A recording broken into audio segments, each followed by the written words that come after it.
Bonjour et bienvenue sur notre chaîne dédiée à la formation sur les intelligences artificielles. Aujourd'hui, nous allons explorer un exemple concret de ce que l'IA peut apporter au grand débat de société, en nous intéressant à un sujet d'actualité en République démocratique du Congo, la révision de la Constitution. Dans cette vidéo, vous verrez comment des IA peuvent jouer le rôle de véritables experts et apporter des perspectives variées sur des questions sensibles, comme la limitation des mandats ou l'organisation d'un référendum. Ces avatars virtuels GPT-4o, Gemini et Sonnet 3.5 contribueront chacun à enrichir le débat avec des analyses juridiques, politiques et démocratiques. Et dans ma prochaine vidéo, je vous montrerai étape par étape comment j'ai réalisé cette discussion virtuelle et comment structurer efficacement les prompts pour obtenir des résultats optimaux. Tout au long de cette vidéo, n'hésitez pas à aimer, partager et réagir dans les commentaires. Faites aussi vos suggestions pour les prochains sujets que vous aimeriez voir abordés sur cette chaîne. C'est parti.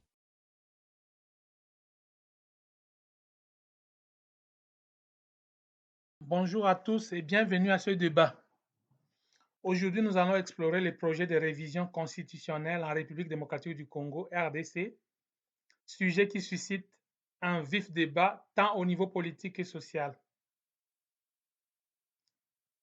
Ce débat est organisé sur base d'un article de RFI publié le 25 octobre 2024 qui offre un aperçu détaillé de la situation actuelle et des réactions diverses. Avant de plonger dans le vif du débat, nous allons diffuser cet article in extenso pour que tous aient un contexte complet. L'article, rédigé par le correspondant de RFI à Kinshasa, Patient Ligodi, aborde des précisions apportées par la présidence congolaise au sujet de cette révision, les réactions de l'opposition et les préoccupations de la société civile et de la Conférence nationale épiscopale du Congo, CENCO. Le président Félix Tshisekedi a notamment qualifié la Constitution de texte dépassé et a annoncé l'ouverture des travaux en vue de sa modification en 2025. Ce projet soulève plusieurs questions, notamment celle de la limitation des mandats présidentiels, la possibilité d'un référendum et les priorités de la gouvernance à RDC. Je vous invite donc à écouter attentivement le contenu de l'article avant que nous entamions nos échanges. RDC, des précisions de la présidence sur le projet de révision constitutionnelle, l'opposition proteste. Mercredi soir, en déplacement à Kisangani, le président de la RDC, Félix Tshisekedi s'est exprimé sur le projet de modification de la Constitution soutenu par son parti, l'UDPS. Le président a parlé d'un texte dépassé et annoncé l'ouverture de travaux l'an prochain en vue d'une modification du texte fondamental. Le projet suscite de vives réactions, notamment de l'opposition et d'une partie de la société civile, qui accuse le président Tshisekedi de chercher à s'éterniser au pouvoir. Alors, jusqu'où le président Félix Tshisekedi est-il prêt à aller avec cette initiative? Avec notre correspondant à Kinshasa, Patient Ligodi. La porte-parole de Félix Tshisekedi, Tina Salemar, a donné quelques éclaircissements et précise que le président signera une ordonnance qui définira les missions, l'objet et l'ampleur de cette révision constitutionnelle, ainsi que la composition de la commission, qui planchera en 2025 sur le projet. Le chef de l'État parle d'un texte dépassé, et une question est dans tous les esprits. Celle de la limitation du nombre de mandats. Depuis plusieurs semaines, l'opposition et la société civile mettent en garde le président contre toute tentative de s'accrocher au pouvoir. Ce que Prince Epenge, porte-parole de la plateforme d'opposition Lamuka, réaffirme, en dépit de la guerre d'agression qui déchire l'est de notre pays, de l'extrême pauvreté qui étouffait des millions de Congolais, du chômage de masse et des détournements de millions si ce n'est de milliards de dollars, M. Tshisekedi fait du changement de la Constitution sa priorité au détriment des vraies questions prioritaires auxquelles il faut donner solution. Le peuple avait dit non à la modification ou au changement de la Constitution sous Joseph Kabila. Le peuple est prêt à dire non sous M. Félix Tshisekedi Tshilombo. Préoccupation de la CENCO. Monseigneur Donatien Cholet, secrétaire général de la Conférence nationale épiscopale du Congo, CENCO, se dit confiant, pour l'instant il ne s'agit que d'un projet. Il ajoute qu'en juin, lors d'une rencontre avec le chef de l'État, les évêques l'ont prié d'être prudent, et que le chef de l'État a répondu positivement. Lors de cette réunion, le chef de l'État a très bien réagi en disant d'abord que ce n'était pas une question pressante, explique le religieux. Il est même allé plus loin en disant que dans le contexte sociopolitique actuel, ce ne serait pas indiqué. Et puis, il a aussi ajouté qu'il n'a pas l'intention de s'éterniser au pouvoir. Mais entendre les discours des ténors de sa famille politique et l'évolution de la chose, c'est un peu préoccupant. À l'heure actuelle, l'article 220 de la Constitution prévoit qu'un président congolais ne peut pas effectuer plus de 2 mandats de 5 ans. Cet article est dit « verrouillé », il n'a d'ailleurs pas été modifié lors des précédentes révisions sous la présidence de Joseph Kabila. Une modification sur ce point nécessiterait un changement de la Constitution et pas une simple révision. Pour la porte-parole de la présidence, il faut attendre les conclusions de la commission pour se prononcer. Vers un référendum. À Kisangani, sur ce point de la limitation des mandats présidentiels, Félix Tshisekedi a laissé entendre que cela dépendrait de la volonté du peuple. Peut-on donc envisager un référendum pour changer cette constitution? Le cas échéant, oui, a confirmé Tina Salame. Pour l'instant, rien n'est encore arrêté et le projet reste ouvert à de nombreuses options. Pour les soutiens du chef de l'État, c'est une très bonne chose, son parti l'UDPS avait d'ailleurs lancé une campagne en faveur d'une révision de la loi fondamentale. Pour un des ténors du parti, le député Eteni Longondo, le texte actuel ne garantit pas la souveraineté du pays. Quant à la question du 3e mandat, ce sera au peuple de trancher. La Constitution était écrite dans une période de guerre, pendant que la nation congolaise était plus ou moins faible et qu'il fallait qu'elle accepte certaines choses au détriment de Congolais. Alors maintenant, nous pensons que nous sommes devenus forts et nous devons écrire une constitution qui donne aux Congolais la souveraineté de sa terre. Si le peuple congolais nous demande d'ajouter des années dans un mandat, par exemple de 5 à 7 ou de 5 à 9, là, c'est le peuple congolais. Mais pour le moment, nous n'en discutons pas. Entrons à présent dans le vif du sujet. Avec nos 3 experts virtuels, tous des intelligences artificielles qui font parler de GPT-4o de OpenAI, Gemini de Google et Sonnet de Anthropic. Et nous utilisons la version Sonnet 3.5. Nos 3 experts virtuels nous offriront leur perspective sur les implications de cette révision.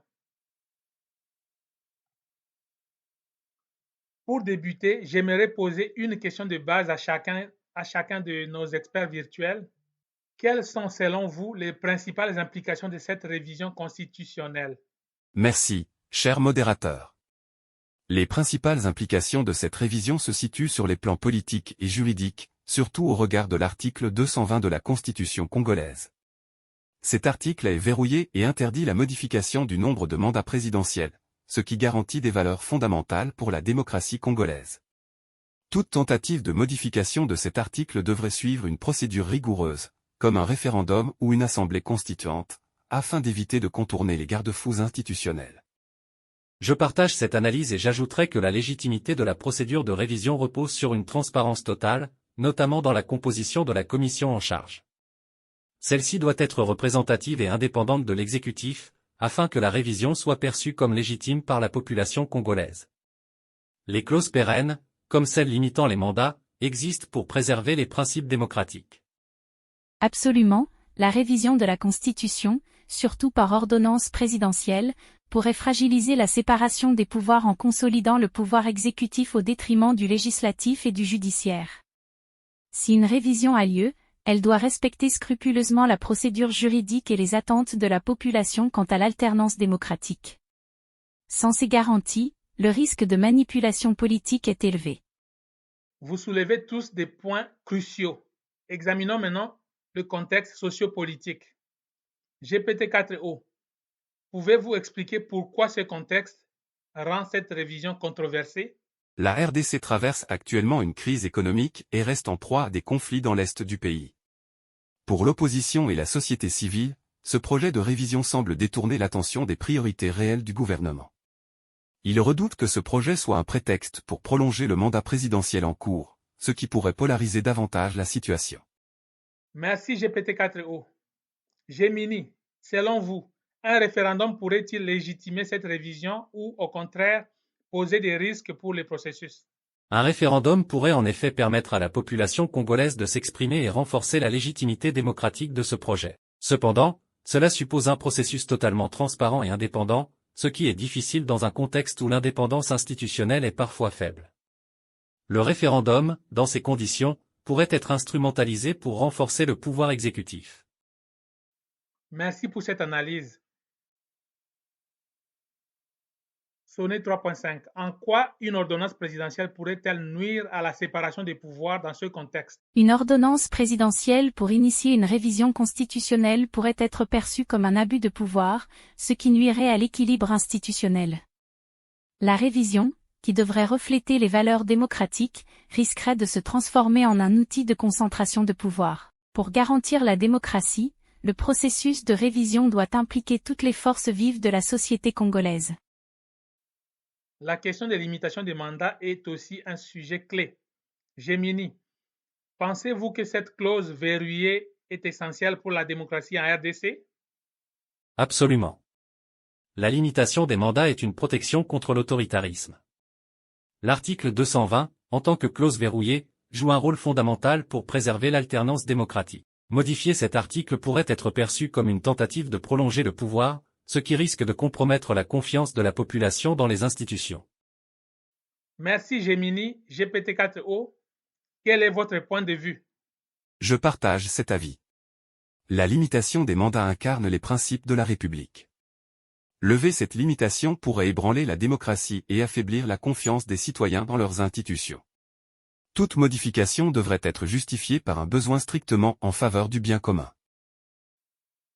Sonnet 3.5. Pourriez-vous conclure sur ces sujets? Oui, la limitation des mandats est essentielle pour une démocratie stable. Si elle est modifiée, même avec le soutien populaire, cela pourrait créer un précédent dangereux pour l'avenir institutionnel du pays. Sans des garde-fous stricts, cette révision pourrait fragiliser la structure démocratique congolaise. En conclusion, ce débat a révélé des préoccupations majeures autour de la révision constitutionnelle à RDC. Pour éviter une crise institutionnelle, voici une proposition de voie de sortie que je tire de conclusion de GPT-4O. En pensant, nous savons que GPT-4O a réussi avec brio le test du barreau de New York. Donc, on peut quand même faire foi à ce qu'il dit.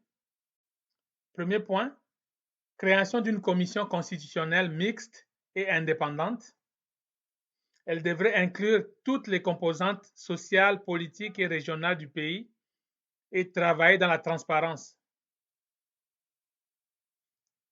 Deuxième point, limitation stricte du champ de révision. La révision doit exclure toute modification des articles verrouillés, en particulier celui sur la limitation des mandats. Troisième point, organisation d'une consultation nationale transparente. Un référendum ne devrait être envisagé que si les conditions électorales sont reconnues comme équitables et transparentes. Quatrième point, supervision internationale. Pour garantir l'intégrité du processus, des observateurs indépendants devraient en superviser les étapes. Cinquième point, garantie de respect de l'article 220. Toute modification de cet article devrait être rigoureusement encadrée et justifiée par des intérêts publics et non par des ambitions politiques. Merci à tous pour cette discussion riche et éclairante sur les enjeux constitutionnels en RDC. Merci d'avoir suivi ce débat animé par nos experts virtuels sur un sujet aussi crucial que la révision de la Constitution RDC. J'espère que cette démonstration vous a permis de découvrir le potentiel des intelligences artificielles dans les discussions de société et les débats politiques. Si cette approche vous a plu, abonnez-vous pour ne rien manquer, car dans notre prochaine vidéo, je vous montrerai les coulisses de cette réalisation, en vous expliquant étape par étape comment structurer les prompts pour obtenir des réponses précises et adaptées. N'oubliez pas d'aimer cette vidéo, de la partager, et de laisser vos commentaires pour enrichir le débat. Et si vous avez des idées de sujets que vous aimeriez voir abordés dans cette série, faites-le nous savoir en commentaire. Merci encore, et à très bientôt pour la suite.